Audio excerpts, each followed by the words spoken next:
बाबा साहब अंबेडकर जी का पूरा राजनीतिक जीवन दांव पर लेता तो छोड़ो, हिंदुओं के वोट लेने के लिए कि हिंदू इनके वोट हमें मिलने, इसलिए हम बाबा साहब की फोटो नहीं लगा रहे, हम बाबा साहब के नीले झंडे नहीं लगा रहे। हिंदू वोट्स मिलने चाहिए, इसलिए हम बाबा साहब के दिए हुए नाम को छोड़ रहे हैं, बाबा साहब को छोड़ रहे हैं, बाबा साहब के झंडे को छोड़ रहे हैं। इतना ही नहीं, हिंदू वोट्स मिलने चाहिए, इसलिए हम मंदिर खुलवाने के।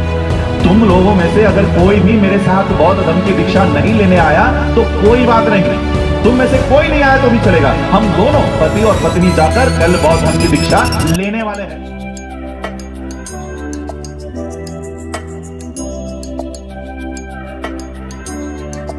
मंच पर उपस्थित हमारे धम्मगुरु बौद्ध भिक्खुनी, मंच पर उपस्थित बुद्धिस्ट सोसाइटी ऑफ इंडिया भारतीय बौद्ध महासभा के सभी पदाधिकारीगण, मंच का संचालन कर रहे हैं बुद्धिस्ट सोसाइटी ऑफ इंडिया के प्रतिनिधि एलडी मेश्राम जी, मंच पर उपस्थित मेरे साथ आए हुए बुद्धिस्ट सोसाइटी ऑफ इंडिया के महाराष्ट्र स्टेट प्रेसिडेंट दिनेश हनुमंते जी, मंच पर उपस्थित बुद्धिस्ट सोसाइटी ऑफ इंडिया भारतीय बौद्ध महासभा के पूर्व राज्य प्रभारी हंसराज मेश्राम जी, प्रांतीय उपाध्यक्ष सुधीर मेश्राम जी, इंजीनियर धर्मेंद्र रामटेके जी, doctor Ashok Bhagat ji, doctor मालतीताई, doctor Dinesh Meshram जी, मंच पर जिन्होंने मंच संचालन किया ऐसे प्रीति कामले ताई, मंच पर उपस्थित सभी बुद्धिस्ट सोसाइटी के कार्यकर्तागण, पदाधिकारीगण, मेरे साथ आए हुए वैभव जी, हमारे महाराष्ट्र स्टेट सेक्रेटरी सिद्धार्थ गायकवाड़ जी,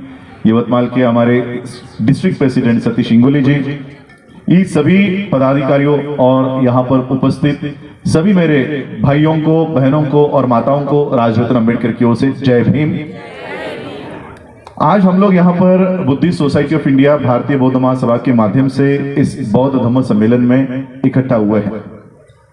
दरअसल आप सभी लोगों की मैं माफी चाहूंगा क्योंकि ये कार्यक्रम 2 या 3 बजे से शुरू होने वाला था, लेकिन मेरी फ्लाइट रात के 9 बजे की नागपुर से है, इसलिए मुझे 2 बजे यहां से कैसे भी करके निकलना पड़ेगा। इसलिए ये कार्यक्रम 1 या 2 घंटे पहले शुरू हुआ है और इसलिए सभी लोग अभी तो सिर्फ आना शुरू हुए हैं, उसी में मुझे मेरा स्पीच करके निकलना पड़ेगा। और बनते जी फिर यहाँ की अध्यक्षता भदंत प्रोफेसर डॉक्टर चंद्र कीर्ति जी ये अध्यक्षता करेंगे। मैं उम्मीद करता हूं आप सभी लोग अध्यक्ष भाषण सुनने के बाद ही यहाँ से जाएं। तो कल जब मैं यहां पर आया तो बहुत सारे लोगों के बहुत सारे सवाल थे। बुद्धिस्ट मिशन कहां चल रहा है, कितना गतिमान हुआ है, बाबा साहब का मिशन कितना चल रहा है, संविधान पर जिस तरह से आज आघात हो रहा है, तो कई सारे सवालों के जवाब मैंने कल नहीं दिए। वो इसलिए नहीं दिए कि 2-4 लोगों में ये चर्चा होने के बजाय इसके उत्तर आज लोगों के सामने रखे जाए। बाबा साहब अंबेडकर जी ने हमें 1956 में बौद्ध धम्म में बाबा साहब अंबेडकर लेके आए। बौद्ध धम्म में भी आने से पहले 6 साल पहले बाबा साहब अंबेडकर जी ने भारत का संविधान निर्माण किया। 26 नवंबर 1949 को भारत का संविधान निर्माण करके देश को सम्मत किया और वो लागू हुआ 26 जनवरी 1950 में। देश के संविधान की उद्देशिका प्रियम्बल अगर आप पढ़ते हो, पहला पन्ना, उसमें देश का संविधान सिर्फ 4 चीजें इस देश में प्राप्त करने के लिए बनाया गया है: justice, equality, liberty and fraternity, न्याय, समता, समानता और भाईचारा। We the people of India, हम भारत के लोग भारत में justice, equality, liberty and fraternity स्थापित करने वाले हैं या करेंगे। इसके लिए भारत का संविधान निर्माण किया गया है। बाबा साहब अंबेडकर जी पे हमेशा ये आरोप लगे थे कि बाबा साहब अंबेडकर जी ने ये 4 फिलॉसफीज, ये 4 तत्व ज्ञान बाबा साहब ने फ्रेंच रिवॉल्यूशन से लिया हुआ। इसका जवाब बाबा साहब अंबेडकर जी ने 25 नवंबर 1949 को संविधान सभा में दिए गए आखिरी भाषण में, संविधान सभा के आखिरी भाषण में बाबा साहब ने ये क्लियर किया कि मैंने ये फिलॉसफीज किसी फ्रेंच रिवॉल्यूशन से नहीं उठाई, मैंने किसी फ्रेंच रिवॉल्यूशन से कॉपी नहीं की, ये 4 फिलॉसफीज मैंने बुद्धा के जीवन से ली है और इसलिए ये संविधान में हमने अंकित की। यानी इस देश का संविधान जिन चीजों को प्राप्त करने के लिए बाबा साहब अंबेडकर जी ने निर्माण किया है, वो बुद्ध के जीवन से लिया हुआ है। समता, समानता, भाईचारा, न्याय। अब मेरा सवाल यह है कि अगर बुद्धा के इस फिलॉसफी को भारत के संविधान में पहले से ही अंकित अगर किया गया है, तो बाबा साहब को नए सिरे से बौद्ध धर्म अपनाने की कोई जरूरत थी? क्योंकि बुद्धिज्म का काम तो संविधान ऑलरेडी करने वाला था।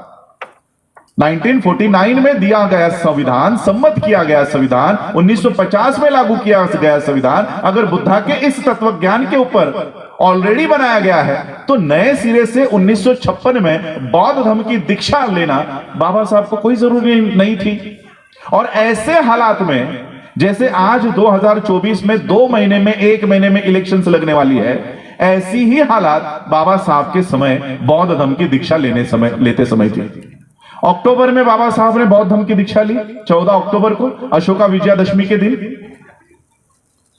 बंते जी आ गए हैं क्या अध्यक्ष?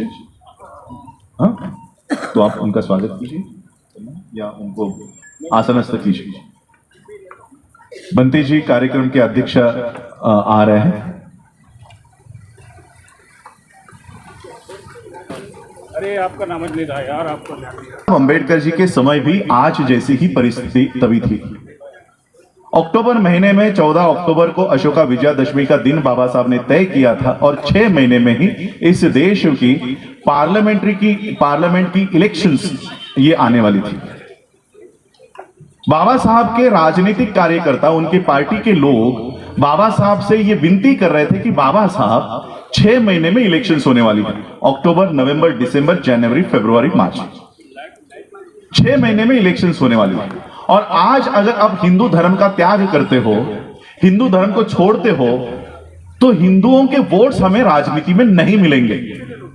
और बौद्धों के वोट्स मिलने के लिए बौद्धों की संख्या उस समय थी क्या? यानी बौद्धों की पॉपुलेशन 0, हिंदू वोट्स हमें जो महार के नाम पे मिलने वाले थे वो भी 0।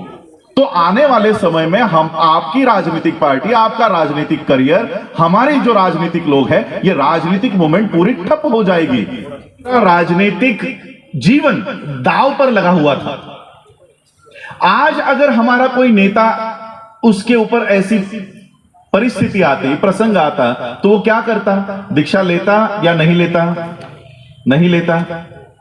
नहीं लेता तो छोड़ो, हिंदुओं के वोट लेने के लिए कि हिंदू, इनके वोट्स हमें मिलने चाहिए, इसलिए हम बाबा साहब की फोटो नहीं लगा रहे, हम बाबा साहब के नीले झंडे नहीं लगा रहे क्या?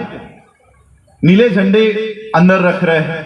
बाबा साहब की रिपब्लिकन नाम को भी हम लोगों ने छोड़ दिया है। क्यों? तो हिंदू वोट्स मिलने चाहिए, हिंदू वोट्स मिलने चाहिए, इसलिए हम बाबा साहब के दिए हुए नाम को छोड़ रहे हैं, बाबा साहब को छोड़ रहे हैं, बाबा साहब के झंडे के छोड़ रहे हैं। इतना ही नहीं, हिंदू वोट्स मिलने चाहिए, इसलिए हम मंदिर खुलवाने के लिए रास्तों पर आ रहे हैं। मंदिर खुलने चाहिए। महाराष्ट्र में कोरोना में ये सारी चीजें हुई, क्यों? तो हिंदू वोट्स मिलने चाहिए। बाबा साहब ने क्या स्टैंड लिया पता है? जब बाबा साहब के कार्यकर्ता बाबा साहब को आकर ये विनती कर रहे थे कि बाबा साहब 6 महीने में इलेक्शंस है, आप आज अगर बौद्ध धर्म की दीक्षा लेते हो तो एक भी हिंदू वोट हमें नहीं मिलेगा, उसमें 22 प्रतिज्ञा अगर आप लेते हो तो कोई हिंदू आपको वोट नहीं करेगा, इसलिए बौद्ध धर्म की दीक्षा 1 साल के लिए पोस्टपोन कर दो, इलेक्शंस हो जाने दो, उसके बाद बौद्ध धर्म की दीक्षा लो। क्या जवाब दिया पता है बाबा साहब ने? तुम लोगों में से अगर कोई भी मेरे साथ बौद्ध धर्म की दीक्षा नहीं लेने आया तो कोई बात नहीं, तुम में से कोई नहीं आया तो भी चलेगा, हम दोनों पति और पत्नी जाकर कल बौद्ध धर्म की दीक्षा लेने वाले हैं।